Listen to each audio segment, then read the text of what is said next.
My name is Ekunwe. I'm a virtual reality creative and I'm the creator of the Slavery of Science.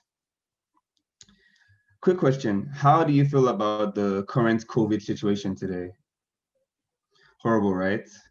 More than horrible, I think it's also very stressful because you notice that we moved from spending like 6 hours a day using our laptops or our phones or our gadgets to spending about 15, 19 hours a day using these same devices.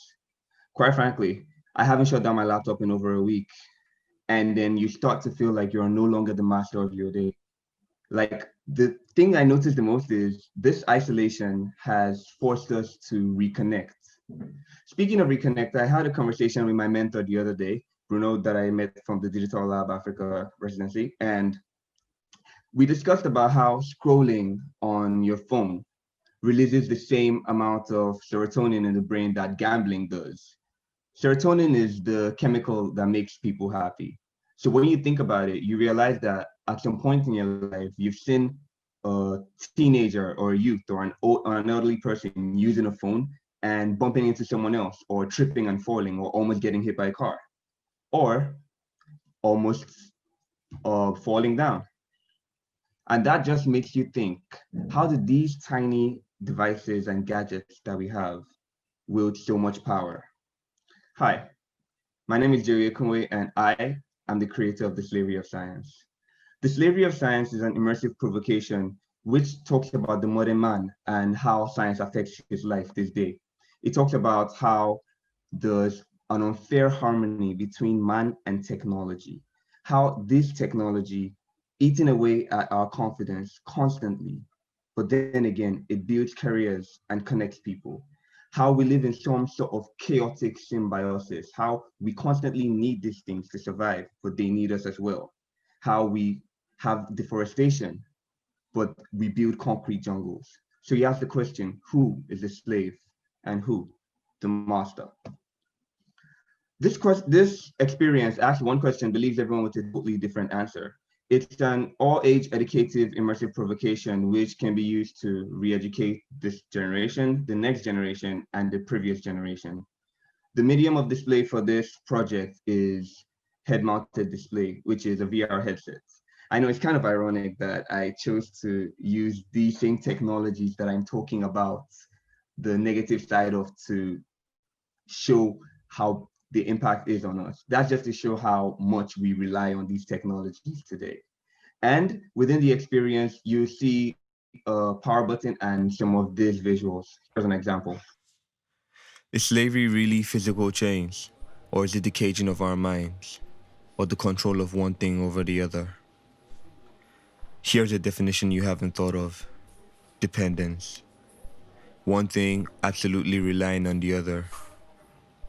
I prefer the last definition. So let's talk about slavery.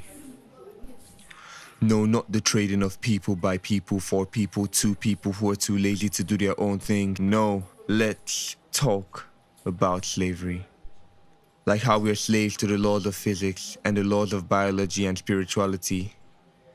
Like how our body is slave to our bones, and our bones slave to our souls, and our souls slaves on their own to their own, and technology came and made us slave to our phones.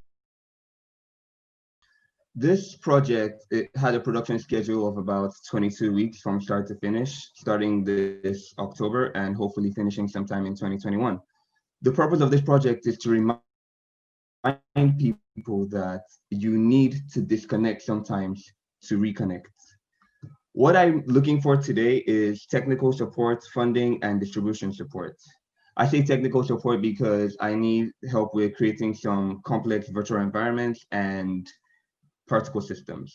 Well, and for funding, the project would definitely need funds to get its feet off the ground. For distribution support, I hope to distribute this project in three different forms. First of all would be the immersive, which would be with VR headsets where you can interact with certain objects within the experience. Secondly would be the linear version, which would be shown at 360 cinemas or film festivals to the general public. And lastly, the audio version.